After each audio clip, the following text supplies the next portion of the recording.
على طول. يلا انا وخالد وانت كنت فاكر وانت معايا. خليكم شاهدين.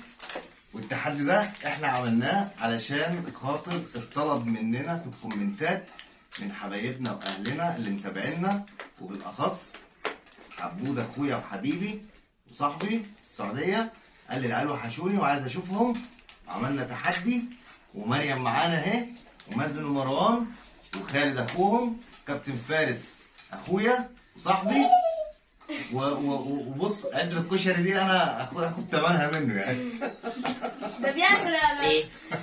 لا ده كده مفهوم. لا لا لا انا اكلت. لا والله اكلت. رجعها بقى تاني بقى. يلا يا مريم. طيب ثواني بس عشان مريم بس ايه بره التحدي زي ما اتفقنا. اهدوا شويه عشان انتوا ايه تخشوا كده على طول. هنحط بس البتاع. جاهز لمريم بس عشان الاول عشان هي بره التحدي. ماشي احنا نجهز ومحدش ياكل عشان بصراحه مريم